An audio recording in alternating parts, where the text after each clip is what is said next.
நீங்க எப்போ அது இந்த ஒரு விஷயத்த கவனிச்சிருக்கீங்களா? நாம எல்லாருமே அடிப்படையில நல்லவங்களா இருக்கணும், மத்தவங்களுக்கு உதவி செய்யணும் அப்படின்னு தான் நினைப்போம். பொதுவா அந்த எண்ணம் எல்லார் மனசுலயும் இருக்கும். ஆமா. சரியா? ஆனா நிஜ வாழ்க்கையில நாம ரோட்ல நடந்து போயிட்டு இருக்கும்போதோ, அல்லது ஒரு சிக்னல்ல நிக்கும்போதோ, யாராவது வந்து நம்ம கிட்ட உதவி கேட்கும்போது, நமக்குள்ள ஒரு சின்ன தயக்கம் வரும். கண்டிப்பா. ஒரு 2 செகண்ட் நம்ம மூளை ஒரு கணக்கு போடும். ஆமா, குடுக்கலாமா, வேண்டாமா அப்படின்னு ஒரு கணக்கு. இது ஏன் நடக்குதுன்னு எப்போவாது யோசிச்சிருக்கீங்களா? இன்னைக்கு நாம அலசப் போற ஆதார கட்டுரை இந்த கேள்வியோட ஆழத்துக்கு தான் நம்மள கூட்டிட்டு போக போகுது. ரொம்பவே சுவாரஸ்யமான ஒரு தலைப்பு இது. ஆமா, இந்த கட்டுரையின் பெயர் வந்து மலை பிரசங்கத்தில் தியாகம் நிறைந்த கொடையளிப்பதன் உளவியல். அதாவது the psychology of sacrificial giving in the sermon on the mount. Correct. இன்னைக்கு நம்மளோட இந்த ஆழமான அலசலின் முக்கிய நோக்கம் என்னன்னா, பைபிள்ல மத்தேயு 5:42ல ஒரு வசனம் இருக்கு. உன்னிடத்தில் கேட்கிறவனுக்கு கொடு அப்படின்னு. கேக்குறதுக்கு ரொம்ப எளிமையான ஒரு வரி இது. ரொம்ப ரொம்ப எளிமையான வரி. ஆனா இந்த ஒரு சாதாரண கட்டளைய மனிதர்களால ஏன் நிஜ வாழ்க்கையில அப்படியே பின்பற்ற முடியறதில்ல? இது வெறும் விசுவாச குறைவா, அல்லது நம்ம மூளை நமக்குள்ளேயே பண்ற ஒரு சிக்கலான உளவியல் தந்திரமா? இத பத்தி தான் இன்னைக்கு நாம ரொம்ப விரிவா அலசப் போறோம். இந்த கட்டுரையோட மிக முக்கியமான சிறப்பம்சம் என்னன்னா, இது எந்த ஒரு குறிப்பிட்ட மத நம்பிக்கையும் சார்ந்து யாரையும் குறை சொல்லல. ஓ, அப்போ இது வந்து ஒரு மத பிரச்சனை இல்லையா? இல்லவே இல்ல. மாறாக மனித உளவியலின் அடிப்படையில, அதாவது ஹியூமன் சைக்காலஜி அடிப்படையில இந்த விஷயத்த ரொம்ப ஆழமா அழுகுது. அப்போ கொடுக்கணும் அப்படிங்கிற உயர்ந்த நெறிமுறைக்கும் நம்ம மனித மனசுக்கும் நடக்கிற போராட்டமா இது? சரியா சொன்னீங்க. ஒரு பக்கம் கேக்குறவங்களுக்கு கொடுக்கணும் அப்படிங்கிற நெறிமுறை, இன்னொரு பக்கம் அத நிஜத்துல செயல்படுத்த மறுக்கிற நம்ம மனித மனம். இந்த ரெண்டுக்கும் நடுவுல நடக்கிற ஒரு பெரிய மன போராட்டத்தை இந்த கட்டுரை ரொம்ப தெளிவா படம் பிடிச்சு காட்டுது. இங்கதான் விஷயமே ரொம்ப சுவாரஸ்யமா மாறுது. நீங்க கொஞ்சம் யோசிச்சு பாருங்க. இதே மனிதர்களை நாம பண்டிகை காலங்கள்ல பார்ப்போம். ஆமா, கிறிஸ்மஸ், புத்தாண்டு, தீபாவளி மாதிரியான விசேஷ நாட்கள்ல பல ஆயிரக்கணக்கில் செலவு செஞ்சு பெரிய விருந்து வைப்பாங்க. தங்களோட நண்பர்களுக்கும் உறவினர்களுக்கும் ரொம்ப விலையுயர்ந்த பரிசுகள் எல்லாம் வாங்கி கொடுப்பாங்க. ரொம்ப தாராளமா இருப்பாங்க. ஆனா முகம் தெரியாத ஒரு நபர் வந்து ஒரு 100 ரூபாய் உதவி கேட்கும்போது அவங்க முகம் சுருங்குது, மனம் ரொம்ப தயங்குது. ஒரு பக்கம் இவ்ளோ தாராள குணம், இன்னொரு பக்கம் இவ்ளோ தயக்கம். இது ஒரு பெரிய முரண்பாடுதான். இந்த முரண்பாட்டிற்கு உண்மையிலே என்னதான் காரணம்? நம்ம மூளைக்குள்ள அந்த நேரத்துல என்னதான் நடக்குது? இங்க நாம புரிஞ்சுக்க வேண்டிய ஒரு ஆச்சரியமான விஷயம் என்னன்னா, உதவி செய்ய மறுக்கிறவங்க எல்லாரும் கெட்டவங்க கிடையாது. அப்போ அது சுயநலம் இல்லையா? இது ஒருத்தரோட தீய எண்ணத்தால நடக்கிறதில்ல. இது முற்றிலும் உளவியல் ரீதியான ஒரு முரண்பாடு. இதத்தான் உளவியல்ல காக்னிட்டிவ் டிஸ்சொனன்ஸ் அப்படின்னு சொல்றாங்க. காக்னிட்டிவ் டிசனன்ஸ், அதாவது அறிவாற்றல் முரண்பாடு, சரியா? கரெக்ட். இத நான் கொஞ்சம் எளிமையா சொல்றேன். ஒரு விசுவாசியோட மனசுல புனித நூல் என்ன கொடுக்கச் சொல்லுது, அதுதான் சரி அப்படிங்கிற ஒரு எண்ணம் இருக்கு. ஓகே, அந்த எண்ணம் உறுதியா இருக்கு. ஆமா.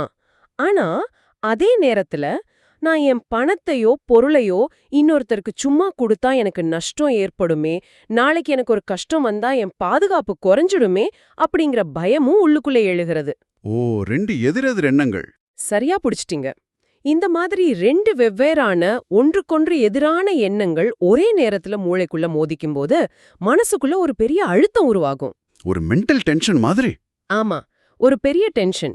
மனித மூளைக்கு இந்த மன அழுத்தம் சுத்தமா பிடிக்காது.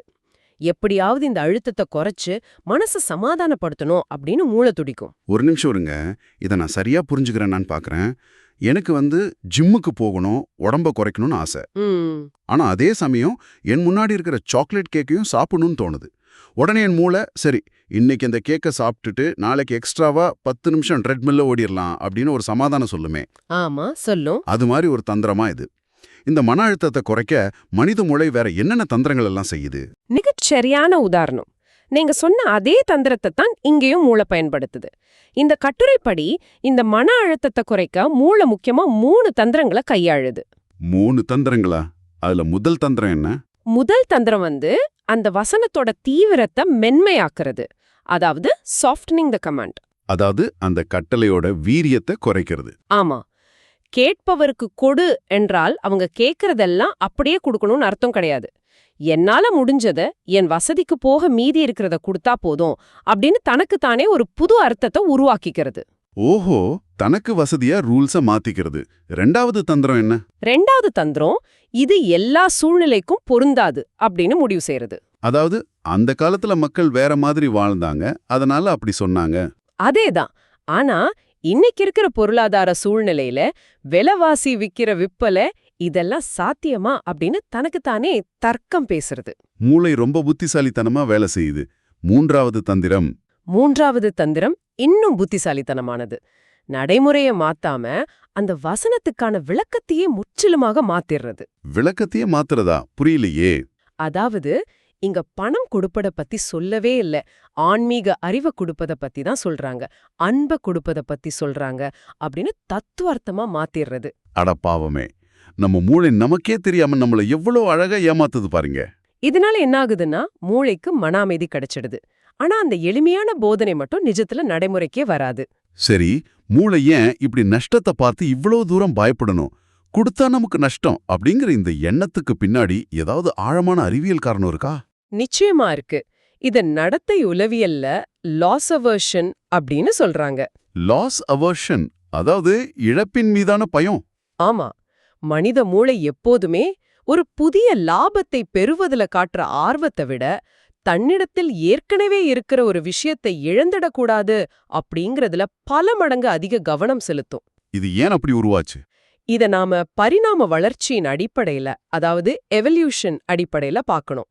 பழங்காலத்துல குகைகள்ல வாழ்ந்த மனிதர்களுக்கு உணவும் வளங்களும் ரொம்ப குறைவாதான் கிடைச்சது. ஆமா, சாப்பாடு தேடுறதே பெரிய விஷயமா இருந்திருக்கும். அப்போ தன்னிடம் இருக்கிற கொஞ்ச நஞ்ச உணவை இழக்கிறது அப்படிங்கிறது அந்த காலத்துல மரணத்துக்கே கூட வழிவகுக்கலாம். அந்த பழங்கால பயம் பல ஆயிரம் வருஷங்கள் தாண்டியும் இன்றும் நம்ம மரபணுக்கள்ல அப்படியே பதிவாகி இருக்கு. நம்ம மூளையோட வடிவமைப்பிலே அது இருக்குன்னு சொல்றீங்க? ஆமா. அதனாலதான் யாராவது வந்து நம்ம கிட்ட உதவி கேட்கும்போது நம்ம பணத்தை எடுத்து கொடுப்பது நம்ம மூளைக்கு ஒரு வளங்களின் இழப்பு அப்படிங்கிற ஒரு ஆபாய சங்க ஒலிக்க செய்து. ரிசோர்ஸ் லாஸ் அப்படின்னு மூளை பயப்படுது. கரெக்ட். அதே சமயம் உதவியை மறுத்துட்டு அந்த பணத்தை நம்ம பாக்கெட்லயே வச்சுக்கிறது மூளைக்கு ஒரு பெரிய பாதுகாப்பு உணர்வை, ஒரு சேஃப்டி சிக்னலை தருது. இத கேட்ட உடனே எனக்கு நம்ம அன்றாட வாழ்க்கையில நடக்கிற ஒரு விஷயம் ஞாபகத்துக்கு வருது. நீங்க ஆட்டோலயோ அல்லது காய்கறி கடையிலயோ ஒரு 10 ரூபாய் பேரம் பேசி மிச்சம் பிடிக்கும்போது கிடைக்கிற ஒரு அற்ப சந்தோஷம் இருக்கு பாருங்க. ஆமா, அது ஒரு பெரிய வெற்றியா தோணும் நமக்கு. ஆனா அதே நாம ஒரு பெரிய மாலுக்கு போனா காஃபி குடிக்கிறதுக்கோ சினிமாவுக்கோ ஆயிரக்கணக்கில் யோசிக்காம செலவு பண்ணுவோம். அப்போ அங்க லாஸ் அவர்ஷன் வரது இல்லையா? அது ஒரு நல்ல கேள்வி. ஏன்னா அறிவளவில நம்ம தாராளமா இருக்கணும்னு நினைச்சாலும் யாராவது வந்து நம்ம கிட்ட இலவசமா கேட்கும்போது நம்ம உணர்ச்சியில அந்த பாதுகாப்பு உணர்வு தான் ஜெயிக்குது. நாளைக்கு எனக்கு ஒரு பெரிய மருத்துவ செலவு வந்தா யார் கொடுப்பா அப்படிங்கிற பயம் தாராள குணத்தை தடுத்து நிறுத்துது. மிக சரியான புரிதல். சரி, இது ஒரு புறம் இருக்கட்டும். சிலரை நம்ம பார்ப்போம், அவங்க ரொம்ப பக்தியா இருப்பாங்க. நான் ஏற்கனவே ரொம்ப நல்லவன் தானே அப்படிங்கிற ஒரு மிதப்பம் அவங்க கிட்ட இருக்கும். இத பத்தி ஆதார கட்டுரை என்ன சொல்லுது? அவங்க ஏன் உதவி செய்ய தயங்குறாங்க? இது ரொம்ப ஆழமான ஒரு கேள்வி. இதத்தான் உளவியல்ல தார்மீக உரிமம் அல்லது மாரல் லைசன்சிங் அப்படின்னு சொல்றாங்க. மாரல் லைசன்சிங்கா? ஆமா, நிறைய பேரு தங்களை ரொம்ப நல்ல மனிதர்கள் அப்படின்னு நம்ப விரும்புறாங்க. அதுக்காக அவங்க சில விஷயங்களை தொடர்ந்து செய்வாங்க. உதாரணமா தவறாம ஜபிப்பது, ஞாயிற்றுக்கிழமை ஆராதனைகள்ல கலந்துக்கிறது, அல்லது தங்களோட மத வழக்கங்களை ரொம்ப தீவிரமா கடைபிடிக்கிறது. ஓ, இந்த மாதிரி விஷயங்களை செய்யும்போது அவங்களுக்கு ஒரு திருப்தி கிடைக்குதா? ஆமா, அவங்களுடைய ஆழ் மனசுல நான் ஏற்கனவே ரொம்ப நல்லவன் தான், நான் கடவுளுக்கு நெருக்கமானவன் அப்படிங்கிற ஒரு உணர்வு ஆழமா பதிஞ்சிடுது. சரி, அதுக்கும் இந்த உதவி செய்ய மறுக்கிறதுக்கும் என்ன சம்பந்தம்? இங்கதான் மூளை ஒரு விசித்திரமான வேலையை செய்யுது. இந்த நல்லவன் அப்படிங்கிற சான்றிதழை தனக்குத்தானே கொடுத்துக்கிட்ட பிறகு, நான் ஏற்கனவே நிறைய நல்ல காரியங்களை செஞ்சுட்டேன், எனக்கு நிறைய புண்ணியம் சேர்ந்துருச்சு அப்படின்னு மூளை கணக்கு போடும். அட, அதனால மத்தவங்களுக்கு கொடுக்கணும் அப்படிங்கிற மாதிரி கடினமான கட்டளைகளை நான் அப்படியே எழுத்துப்பூர்வமா பின்பற்ற தேவையில்லை அப்படிங்கிற ஒரு அனுமதியை மூளைக்கு அது வழங்கிடுது. ஓஹோ, அதாவது ஒரு பேங்க் அக்கவுண்ட்ல நிறைய பணம் போட்டு வச்சிருக்கிற மாதிரி சொல்றீங்களா? நான் தினமும் கோயிலுக்கோ சர்ச்சுக்கோ போறேன், என் புண்ணிய கணக்குல நிறைய பேலன்ஸ் இருக்கு. அதேதான். அதனால இன்னைக்கு ரோட்ல நிக்கிற இவருக்கு நான் உதவி செய்யாவிட்டாலும் என் கணக்குல பெரிய நஷ்டம் வந்துடாது, நான் தொடர்ந்து நல்லவனாவே இருப்பேன் அப்படின்னு மூளை கணக்கு போடுதா? ஆமா, கரெக்டா சொன்னீங்க. இது ரொம்ப தந்திரமான ஒரு சமாளிப்பா இருக்கே. இதுக்கு பேர் தான் தேர்ந்தெடுத்து ஏற்கும் மனம், அதாவது செலக்டிவ் அட்டென்ஷன் அப்படின்னு சொல்றாங்களா? நீங்க சரியா புரிஞ்சுக்கிட்டீங்க. ஆனா செலக்டிவ் அட்டென்ஷன் அப்படிங்கிறது இதோட அடுத்த கட்டம். இது நம்ம மூளையோட இயற்கையான ஒரு வடிகட்டும் முறை, ஒரு நேச்சுரல் ஃபில்டர். நேச்சுரல் ஃபில்டர்னா எதை கவனிக்கணும் எதை விடணும்னு மூளை முடிவு செய்யறதா? ஆமா, மனித மூளைக்கு எப்போதுமே தனக்கு ஆறுதல் தர்ற, மகிழ்ச்சி தர்ற விஷயங்களை மட்டும்தான் கவனிக்க பிடிக்கும். எவையெல்லாம் தியாகத்தை கேக்குதோ, எதுவெல்லாம் கஷ்டத்தை கொடுக்குதோ அந்த செய்திகளை மூளை ரொம்ப சாமர்த்தியமா தவிர்த்திடும். அப்போ பைபிள் படிக்கும்போது கூட இது நடக்குமா? கண்டிப்பா. இதனால தான் மக்கள் மத நூல்களை படிக்கும்போது கூட தங்களை ஆசீர்வதிக்கிற வசனங்கள், வெற்றியைத் தர்ற வசனங்களை எல்லாம் அண்டர்லைன் பண்ணி மனப்பாடம் செஞ்சு வச்சுப்பாங்க. ஆனா உன்னிடத்தில் உள்ளதை விற்று ஏழைகளுக்கு கொடு அல்லது கேட்கிறவனுக்கு கொடு அப்படிங்கிற மாதிரியான கஷ்டமான வசனங்களை ரொம்ப வசதியா மறந்துடுவாங்க இல்லையா? ஆமா, அல்லது அதுக்கு வேற அர்த்தம் கற்பிச்சு பின்னாடி தள்ளிடுவாங்க. இது ரொம்ப ஆச்சரியமா இருக்கு. இதுக்காக மனிதர்கள் திட்டமிட்டு உட்கார்ந்து சதி செஞ்சு இத செய்றாங்க அப்படின்னு சொல்ல முடியாது. மூளை தன்னோட அமைதியை கெடுத்துக்காம இருக்கறதுக்காக அனிச்சையாக செய்யற ஒரு தற்காப்பு நடவடிக்கை தான் இது. இதை கேட்கும்போதே கொஞ்சம் பயமா இருக்கு. நம்ம மூளை நமக்கே தெரியாம நம்மளை எப்படியெல்லாம் கட்டுப்படுத்துதுன்னு பாருங்க. ஆமா, மூளை ரொம்ப சக்தி வாய்ந்தது. சரி, இப்ப நாம இந்த அலசலோட ரொம்ப முக்கியமான, எல்லாரையுமே கொஞ்சம் உழுக்கக்கூடிய ஒரு பகுதிக்கு வருவோம். நான் முதல்லயே கேட்ட அந்த பண்டிகை கால செலவுகள். நான் திரும்பவும் அதே கேள்வியை கேட்கறேன், கொஞ்சம் யோசிச்சு பாருங்க. சொல்லுங்க. ஒரு கல்யாணத்துக்கோ இல்ல ஒரு புத்தாண்டு கொண்டாட்டத்துக்கோ நாம பல ஆயிரங்களை செலவு செஞ்சு நூற்றுக்கணக்கானவங்களை அழைக்கிறோம். ஆனா உண்மையிலேயே பசியோடு இருக்கிற ஒருத்தருக்கு 500 ரூபாய் கொடுக்க நம்ம பல முறை யோசிக்கிறோம். ரெண்டுமே நம்ம பணத்தை மத்தவங்களுக்காக செலவு செய்யறது தானே? ஆமா, ரெண்டுமே செலவுதான். அப்புறம் ஏன் நம்ம மூளைக்கு இந்த இரட்டை நிலைப்பாடு? நம்ம என்ன வெறும் வெளிவேஷக்காரர்களா? இல்ல, இது வெளிவேஷம் கிடையாது. இத நாம கொஞ்சம் பெரிய கோணத்துல பார்க்கணும். இதற்கான விடை சமூக வெகுமதி, அதாவது சோஷியல் ரிவார்ட் அப்படிங்கிற விஷயத்துல அடங்கியிருக்கு. சமூக வெகுமதியா? அது எப்படி வேலை செய்யுது? இப்போ நீங்க ஒரு பெரிய விருந்து வைக்கும்போது அங்க வர்ற உறவினர்கள், நண்பர்கள் எல்லாரும் உங்களை பாராட்டுறாங்க. விருந்து பிரமாதம், என்ன ஒரு கவனிப்பு அப்படின்னு சொல்றாங்க. ஆமா, 4 பேர் நம்மள புகழுவாங்க. இதனால உங்க உறவுகள் பலப்படுது. அந்த சமூகத்துல உங்களுக்கு ஒரு பெரிய மதிப்பு கிடைக்குது, அங்கீகாரம் கிடைக்குது. இவை அனைத்துமே மூளைக்கு உடனடியாக கிடைக்கிற வெகுமதிகள், அதாவது இன்ஸ்டன்ட் ரிவார்ட்ஸ். ஓ, மூளைக்கு உடனே ஒரு பலன் கிடைக்குது. ஆமா, மனித மூளை எப்போதுமே இந்த உடனடி வெகுமதிகளுக்கு அடிமை. ஆனா யாருமே இல்லாத இடத்துல தேவையுள்ள ஒரு ஏழைக்கு நீங்க ரகசியமா செய்யற உதவிக்கு இப்படிப்பட்ட எந்த உத்தரவாதமும் இல்ல. யாரும் உங்களை பாராட்ட போறதில்ல. சரியா சொன்னீங்க. பேப்பர்ல உங்க பேர் வரப்போறதில்ல, சமூகத்துல உங்களுக்கு எந்த அந்தஸ்தும் கிடைக்க போறதில்ல. மூளைக்கு எந்த ஒரு ரிவார்டும் இல்லாத ஒரு செயலை செய்ய அது இயல்பாவே நமக்கு ஊக்கமளிப்பதில்ல. ஒரு நிமிஷம், நீங்க சொல்றத பார்த்தா நாமெல்லாம் அன்பினால விருந்து வைக்கல, நம்மளோட சுயநலத்துக்காகவும் புகழுக்காகவும் தான் இவ்வளவு செலவு செய்யறோமா? எனக்கு என்னவோ இது கொஞ்சம் அதிகப்படியா ரொம்ப சினிசிசம் கலந்ததா போனது. இது உண்மையா? வெளிப்படையா கேக்குறதுக்கு இது கொஞ்சம் கசப்பா இருக்கலாம். ஆனா பரிணாம உளவியல் இதை இப்படிதான் விளக்குது. இது அவங்க சமிக்ஞை கோட்பாடு அல்லது காஸ்ட்லி சிக்னலிங் அப்படின்னு சொல்றாங்க. காஸ்ட்லி சிக்னலிங் அப்படின்னா என்ன? உதாரணத்துக்கு ஒரு மயிலோட தோகையை எடுத்துக்கோங்க. அந்த தோகை எவ்வளவு பெருசா அழகா இருக்கோ அத வச்சு அந்த மயில் தன்னோட ஆரோக்கியத்தையும் வலிமையையும் மத்த மயில்களுக்கு காட்டுது. ஓகே. மனிதர்களோட ஆடம்பர செலவுகளும் ஒரு வகையில அந்த மயில் தொகை மாதிரி தான். விழாக்கள்ல நீங்க செய்யற ஆடம்பரமான செலவு அப்படிங்கிறது வெறும் தாராள குணம் மட்டும் கிடையாது. அது இந்த சமூகத்துக்கு நீங்க விடுக்கிற ஒரு சிக்னல். நான் ரொம்ப வசதியானவன், என்கிட்ட நிறைய செல்வம் இருக்கு அப்படின்னு காட்டுற சிக்னலா? அதேதான். என்னால மத்தவங்கள காப்பாற்ற முடியும் அப்படின்னு சுத்தி இருக்கிறவங்களுக்கு காட்டுற ஒரு உளவியல் தந்திரம் இது. ஆனா ரகசியமா ரோட்ல ஒருத்தருக்கு செய்யற உதவி இந்த ஸ்டேட்டஸ் சமைக்கியா மாறாது. ஆமா, அதுல எந்த ஸ்டேட்டஸும் இல்லையே. அதனாலதான் மூளை அந்த செலவை தவிர்க்க பாக்குது. அது மட்டும் இல்லாம சமூக வடிவமைப்பு, அதாவது சோஷியல் கன்ஃபார்மிட்டி அப்படின்னு இன்னொரு விஷயமும் இருக்கு. அப்படின்னா எல்லாரும் செய்யறத நாமளும் செய்யறதா? ஆமா, ஒரு சமூகம் முழுவதுமே அல்லது ஒரு திருச்சபையே ஒரு கட்டளை அப்படியே எழுத்துப்பூர்வமா பின்பற்றல அப்படின்னா நாமளும் அதை பின்பற்றாம இருக்கிறது ரொம்ப சுலபமாயிடுது. எல்லாரும் அப்படித்தானே இருக்காங்க, நான் மட்டும் ஏன் என் பணத்தை இழந்து முட்டாள தெரியும் அப்படின்னு மனசு சமாதானம் ஆயிடுது. சரியா சொன்னீங்க. நாம எப்போதுமே உண்மையை விட கூட்டத்தோட நடத்தையே அதிகம் பின்பற்றுவோம். கூட்டத்தோட சேர்ந்து வாழ்வதுதான் பாதுகாப்பானதுன்னு மூளை நம்புது. வாவ், இந்த பாதுகாப்பு அப்படிங்கிற வார்த்தையை நீங்க அடிக்கடி பயன்படுத்துறீங்க. சரி, இத பத்தி பேசும்போது உணர்ச்சி பூர்வமான பாதுகாப்பு, அதாவது எமோஷனல் சேஃப்டி பயாஸ் அப்படின்னு ஒரு விஷயத்தை இந்த கட்டுரையை குறிப்பிடுது. அது என்ன? சொல்றேன்.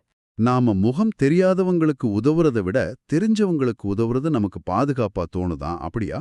ஆமா, இது ரொம்ப யதார்த்தமான ஒரு விஷயம். உங்க சொந்தக்காரங்களுக்கோ இல்ல உங்க நண்பர்களுக்கோ நீங்க பண உதவி செஞ்சா அவங்க யாரு, அவங்க பின்னணி என்னன்னு உங்களுக்கு தெரியும். ஆமா, அவங்க உங்களை ஏமாற்ற மாட்டாங்க அப்படிங்கிற ஒரு உத்தரவாதம் இருக்கு. குறைந்தபட்சம் அவங்க உங்களுக்கு ஒரு நன்றியாவது சொல்லுவாங்க. இல்ல நாளைக்கு உங்களுக்கு ஒரு கஷ்டம் வந்தா அவங்க வந்து நிக்குவாங்க அப்படிங்கிற ஒரு எதிர்பார்ப்பு இருக்கு. இது ஒரு பாதுகாப்பான, கணிக்கக்கூடிய ஒரு சூழல். ஆனா ரோட்ல போற ஒருத்தருக்கு அவங்க தான் பிரச்சனை. முகம் தெரியாத வழியில போற ஒருத்தருக்கு உதவுறது அப்படிங்கறதுல நிறைய நிச்சயமற்ற தன்மை, அதாவது அன்சர்டனிட்டி இருக்கு. இவன் உண்மையிலே கஷ்டப்படுறானா இல்ல என்னை ஏமாத்துறானா அப்படின்னு தோணும். ஆமா, இந்த பணத்தை வச்சு அவன் குடிப்பானோ அப்படின்னு கூட மூளைக்குள்ள 1000 கேள்விகள் ஓடும். மனித மூளை எப்போதுமே இந்த நிச்சயமற்ற தன்மையை கண்டா பயந்து ஓடும். அதனால ரிஸ்க் எடுத்து ஒரு முகம் தெரியாத நபருக்கு உதவுறதை விட பாதுகாப்பான, பலன் தரக்கூடிய நம்ம வட்டத்துக்குள்ளேயே தாராளமா இருக்கிறத அது தேர்ந்தெடுக்குது. ஓ, இத நான் இன்னொரு விதமா பார்க்கறேன்.